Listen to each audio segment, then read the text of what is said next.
तो आइए अब हम देखते हैं कि यार टॉपर्स कैसे आंसर्स लिखते हैं। और ये टॉपर शीट मुझे कहाँ से मिली, तो यार सीबीएसई अपनी वेबसाइट पर टॉपर्स के आंसर शीट को अपलोड करके रखता है, तो आप भी चाहो तो वहाँ से देख सकते हो। और हम उसी टॉपर शीट्स की यहाँ पर एनालिसिस करने वाले हैं ना। तो पिछले 2-3 टॉपर्स की हम देख लेंगे कॉपी।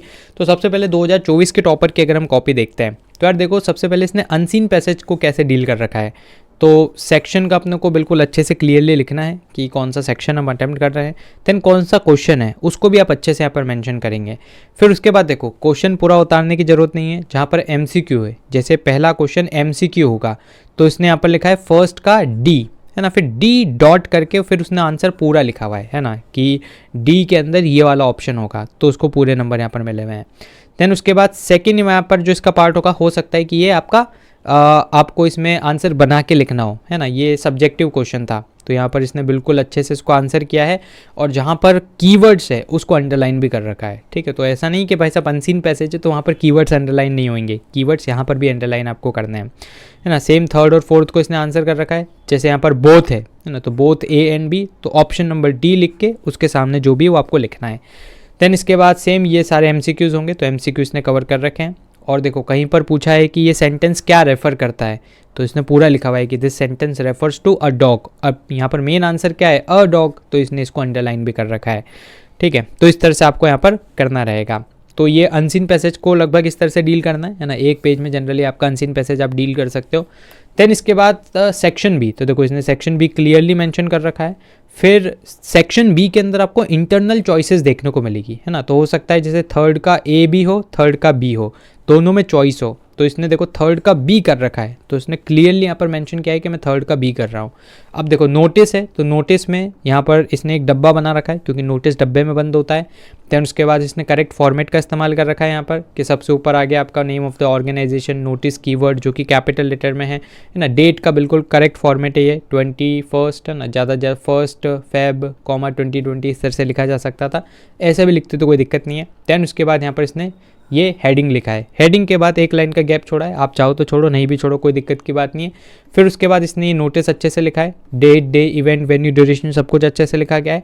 और उसके बाद एक जो एंडिंग में हम लाइन लिखते हैं वो भी यहाँ पर लिखी गई है। फिर उसके बाद यहाँ पर सिग्नेचर ऑप्शनल रहता है, यहाँ पर नहीं किया इन्होंने, कोई दिक्कत नहीं है। नेम लिखा और इनकी डेडिग्नेशन लिख के इसको डब्बे में बंद कर दिया, तो परफेक्ट है। 4 में से 4 मार्क्स यहाँ पर इनको अलॉट किए गए हैं नोटिस के लिए, ठीक है। तो बिल्कुल इस तरह से करोगे, और कहीं पर अगर आप ग्रामेटिकल स्पेलिंग मिस्टेक नहीं करोगे तो पूरे मार्क्स यहाँ पर अवॉर्ड किए जाते हैं। देन इसके बाद देखो, आप देख सकते हो कितना नीट और क्लीन यहाँ पर करा गया है। देखो जैसे यहाँ पर फोर्थ का ए, तो हो सकता है इसमें भी इंटरनल चॉइस रहती है अपने पास इन्विटेशन रिप्लाई में, तो इन्होंने इन्विटेशन जो कि कार्ड फॉर्मेट में है वो यहाँ पर किया है। अब देखो, जब कार्ड फॉर्मेट में इन्विटेशन रहता है तो पहली बात तो सब कुछ सेंट्रली अलाइनमेंट रहता है ना, तो सेंट्रली अलाइंड है सारी चीज़ें। एंड देन इसके बाद यहाँ पर डिब्बा भी बनाया हुआ है, तो कार्ड फॉर्मेट में डिब्बा बनता है, तो यहाँ पर इन्होंने अच्छे से जो भी फॉर्मेट होता है उसको इस्तेमाल किया है, कंटेंट को प्रॉपरली लिखा है, और स्पेलिंग और ग्रामेटिकल मिस्टेक्स यहाँ पर नहीं की गई है, ठीक है। फिर RSVP जो फॉर्मेट में आता है, और यहाँ पर नाम, डेजिग्नेशन, फ़ोन नंबर, ये सब भी अच्छे से लिखे गए, तो इसमें भी पूरे 4 में से 4 मार्क्स इनको अलॉट किए गए हैं। देन इसके बाद हम देखें तो ये है अपने पास एप्लीकेशन, और एप्लीकेशन के अंदर भी इन्होंने करेक्ट फॉर्मेट का इस्तेमाल कर रखा है। सबसे पहले सेंडर एड्रेस, फिर एक लाइन छोड़कर डेट, है ना, यहाँ पर लाइन छोड़ना जरूरी रहता है। डेट का भी सही फॉर्मेट है। फिर उन्होंने यहाँ पर रिसीवर एड्रेस लिख दिया है, ठीक है। फिर एक लाइन छोड़ी सब्जेक्ट के बाद एक लाइन छोड़ो, आप छोड़ना चाहो तो छोड़ सकते हो, नहीं भी छोड़ो कोई दिक्कत नहीं है। सर/मैम, कॉमा, ठीक है। Then with reference to advertisement, है ना, तो ये जो ऊपर वाली एक लाइन मैं आपको याद करने की बोलता हूँ, ऑलमोस्ट यही लाइन उन्होंने याद करके किस पोस्ट के लिए अप्लाई कर रहे हैं वो लिखा है। और उसके बाद एप्लीकेशन फॉर द जॉब भी देखो इन्होंने अटेम्प्ट किया है, न कि लेटर टू एडिटर, क्योंकि इनको भी पता है लेटर टू एडिटर में, है ना, बहुत ज़्यादा खुद से चीज़ें बनानी पड़ती है, और यहाँ पर इन्होंने फटाक से लिखा। फिर देखो बायोडेटा में ये कलाकारी कर रखी है ना, बायोडेटा प्रोफाइल, तो इस तरह से आप भी अगर कुछ कलाकारी करना चाहो तो कर सकते हो, स्कोप रहता है वहाँ पे, ठीक है। तो नाम, email, phone number, career objective सब लिखा। एकेडमिक क्वालिफिकेशन के लिए एक टेबल बना दी, लीडरशिप स्किल, और जितना भी जो स्किल्स वहाँ पर आवश्यकता थी वो सारी उन्होंने लिखी। अब देखो, अगर एक पेज में आपका रेज्यूमे बने तो आपको उसको डब्बे में बंद कर देना है। बाई चांस एक पेज से बाहर जा रहा है तो सिर्फ एजुकेशनल क्वालिफिकेशन को डब्बे में बंद कर देना, और बाकी को जैसे नॉर्मल लिखते हैं वैसे लिख देना। तो यहाँ पर इन्होंने लिखा है, और इसके अंदर भी पूरे 5 में से 5 अंक इनको मिले हुए हैं। देन इसके बाद नेक्स्ट अगर हम देखते हैं तो देखो सेक्शन सी यहाँ पर इन्होंने अटेम्प्ट कर रखा है, तो प्रॉपरली मेंशन कर रखा है कि यहाँ से हमारा सेक्शन सी चालू हो गया है। देखो यहाँ पर सेक्शन 20 का खत्म हुआ, भले इसने उसी पेज से चालू किया है लेकिन प्रॉपरली मेंशन कर दिया कि सेक्शन सी मेरा यहाँ से चालू हो रहा है। अब देखो सेक्शन सी में स्टार्टिंग में हो सकता है वो एक्सट्रैक्ट बेस्ड क्वेश्चन हो, तो उसमें सीधा सीधा इन्हें आंसर लिखा है कि 7th का फर्स्ट, और इसका जो सीधा आंसर है कि इसका आंसर फर्स्ट है, सेकंड है, थर्ड है, फोर्थ है। तो प्रॉपरली आपको मेंशन करना है कि आप क्या आंसर कर रहे हैं, ठीक है। और देखो हर एक क्वेश्चन के बाद प्रॉपरली यहाँ पर लाइन भी खींची गई है, तो इससे क्या हो रहा है कि पूरा सेपरेट हो रहा है। 7वां क्वेश्चन फिर 8वां क्वेश्चन, तो पूरा एग्जामिनर जब कॉपी चेक करेगा ना वो बहुत ही आसानी से कर लेगा कि यार पहले तो राइटिंग भी बिल्कुल ऐसी है जो पढ़ने वाली है, बहुत ब्रिलियंट राइटिंग नहीं है लेकिन हाँ एकदम पढ़ सकते हो आपकी क्या लिखा हुआ है, और उसके साथ साथ चीज़ों को बिल्कुल अलग अलग भी लिखा हुआ है, तो पढ़ने में भी आसानी यहाँ पर से रहेगी।